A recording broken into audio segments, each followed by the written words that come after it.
Students welcome to only UPSC. ये है आपका हिस्ट्री क्लास। इससे पहले वाली जो क्लास हुई थी उसमें हमने बात किया था द्वितीय और तृतीय गोलमेज सम्मेलन का, और आपने देखा था कि किस प्रकार गोलमेज के सम्मेलन के बाद में आपने देखा था कि कांग्रेस खुश नहीं थी। गांधी जी ने देखा कि जो इरविन का समझौता हुआ था, इरविन पैक्ट हुआ था, उसको भी अंग्रेज़ों ने मानने से इनकार कर दिया। तो उसके बाद में क्या हुआ, उनके पास एक ही रास्ता बचा आंदोलन का, और फिर से सविनय अवज्ञा आंदोलन के दूसरे मोड़ को यानी कि दूसरे अध्याय को गांधी जी ने स्टार्ट कर दिया, सेकेंड सिविल डिसओबीडियंस मूवमेंट। ठीक है ना। तो द्वितीय सविनय अवज्ञा आंदोलन की घोषणा 1 जनवरी 1932 ईस्वी को की गई। ये डेट याद रखना बहुत इंपॉर्टेंट है क्योंकि ये सीधे सीधे पूछ लिया जाता है।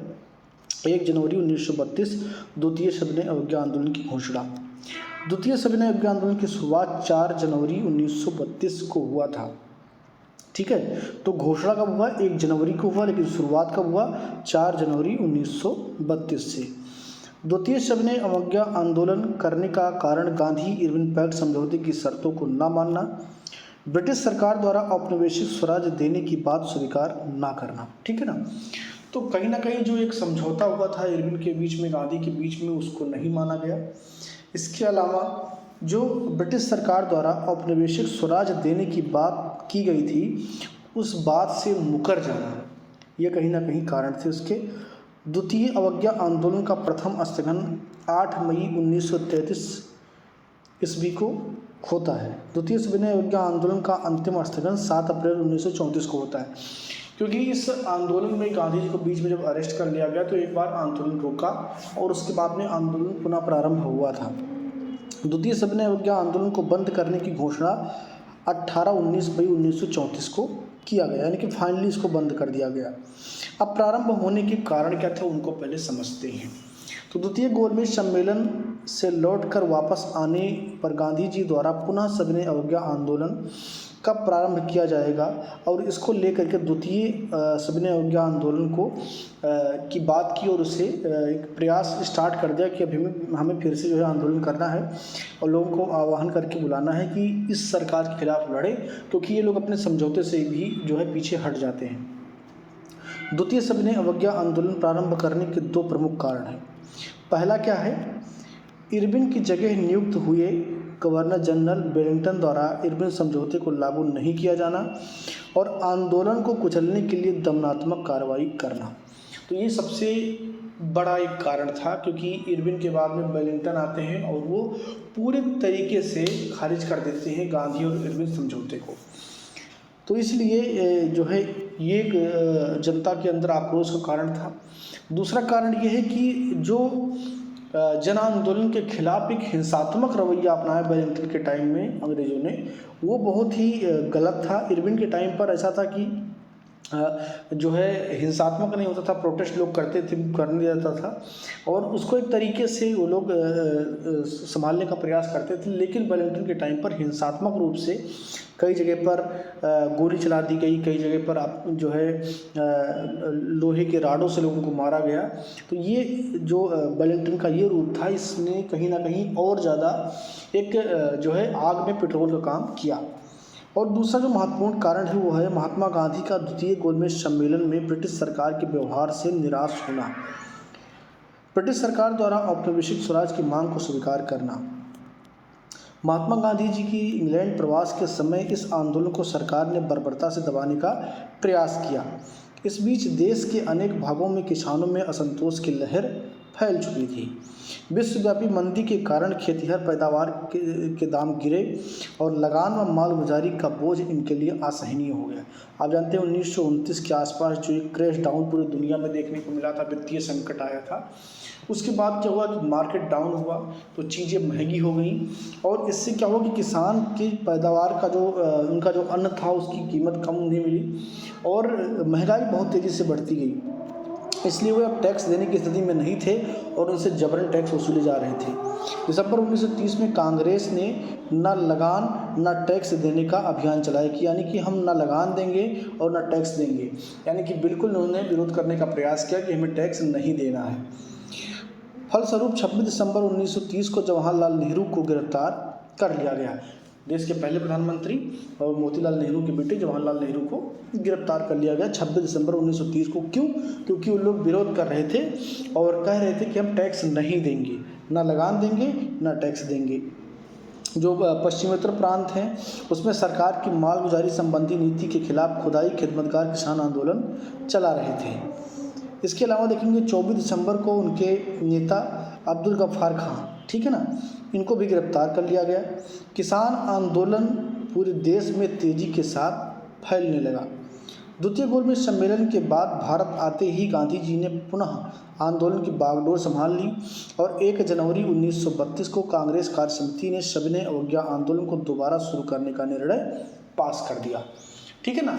तो ये जो पूरा घटनाक्रम है कि कारण क्या है, तो कारण में आप देख रहे हैं कि किस तरीके से महामारी के कारण जब चीज़ों के दाम गिरे फिर भी महंगाई बढ़ रही है, टैक्स वसूली जा रहे हैं, तो उसके विरोध में लोग खड़े हुए और उनको गिरफ्तार किया गया और जबरन बहुत ज़्यादा दृढ़ता दिखाई गई सरकार के द्वारा। तो उन सब से क्षुब्ध होकर के जनता के मन में फिर से आंदोलन खड़ा करने का एक जो है उनके विचार आया और ये शुरुआत हुआ 1 जनवरी 1932 को कांग्रेस कार्य समिति के द्वारा जारी किए गए एक एजेंडे से। दूसरी बार यह आंदोलन 4 जनवरी 1932 को आरंभ हुआ। दूसरे सविनय अवज्ञा आंदोलन को भी जनता ने पूर्ण समर्थन दिया और इस आंदोलन में जनता द्वारा बड़े पैमाने पर भाग लिया गया, यानी कि जनता जितना पहले थी उससे और एक कदम आगे निकल करके सहयोग करती है और जो उस वक्त के नेता थे कांग्रेस के उनके साथ खड़ी होती है अंग्रेजों के खिलाफ। जनता के समर्थन के लिए बिपिन चंद्र के शब्दों में जनता ने बड़ी दिलेरी से इस दमन का मुकाबला किया था। बिपिन चंद्र एक इतिहासकार हैं, वो लिखते हैं कि जनता ने बहुत ज़्यादा दिलेरी के साथ में अंग्रेज़ों के खिलाफ प्रोटेस्ट किया, लेकिन गांधी जी और अन्य नेताओं को इस आंदोलन को गति प्रदान करने का अवसर नहीं था क्योंकि उन्हें गिरफ्तार कर लिया गया। तो कुल मिलाकर के जो आंदोलन है नेतृत्वहीन हो गया था और नेतृत्वहीन आंदोलन अपने आप में सफलता कई मायनों में नहीं अर्जित कर पाता है क्योंकि तो वो सेंट्रलाइज नहीं हो पाता है, लोग अलग अलग बिखर जाते हैं, उनके रास्ते अलग हो जाते हैं, कई बार उनके लक्ष्य भी बदल जाते हैं। इस जन आंदोलन को सरकारी दमन ने कुछ महीनों के भीतर ही कुचल दिया।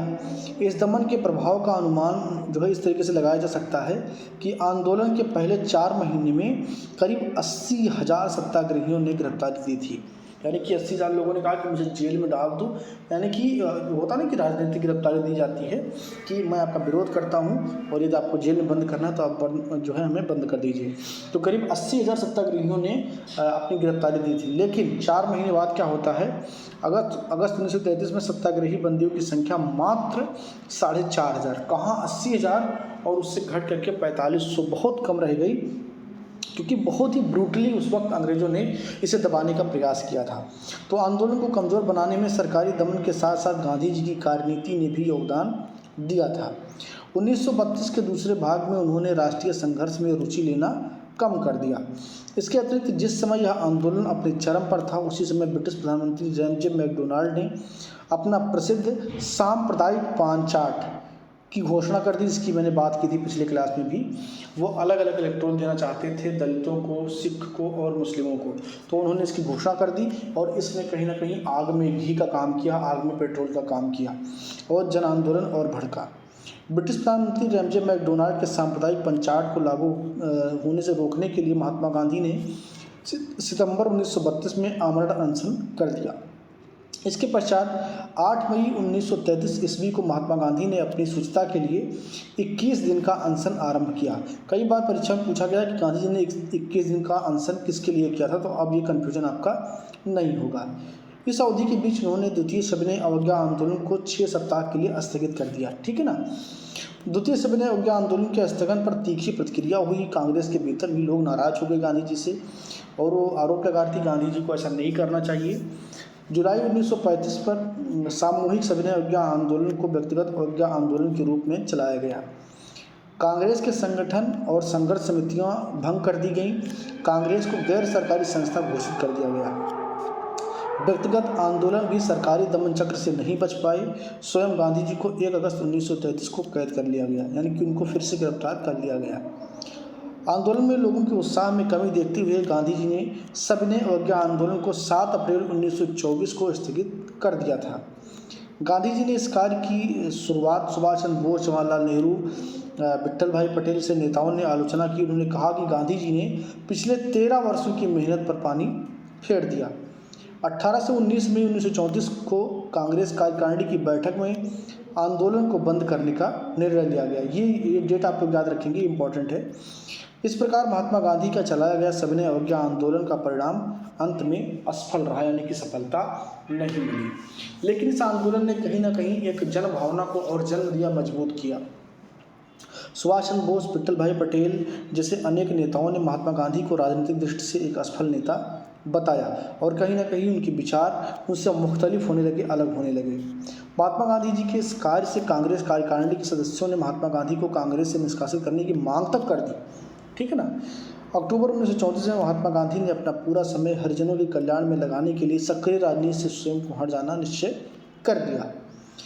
फलस्वरूप 29 नवंबर 1934 को महात्मा गांधी कांग्रेस से अलग हो गई। ये डेट आपको याद रखना है कि महात्मा गांधी भी कांग्रेस से अलग हुए हैं। 29 नवंबर 1934 को कांग्रेस से अलग हो गई। द्वितीय सविनय अवज्ञा आंदोलन की सफलता पर विभिन्न विचारकों की प्रतिक्रियाएं। द्वितीय सविनय अवज्ञा आंदोलन के स्थगन और असफलता पर तीखी प्रतिक्रिया करते हुए सुभाष चंद्र बोस और विट्ठल भाई पटेल ने वियना से जारी किए गए अपने वक्तव्य में कहा, महात्मा गांधी द्वारा द्वितीय सविनय अवज्ञा आंदोलन को स्थगित करने का सबसे ताज़ा काम असफलता की स्वीकृति है।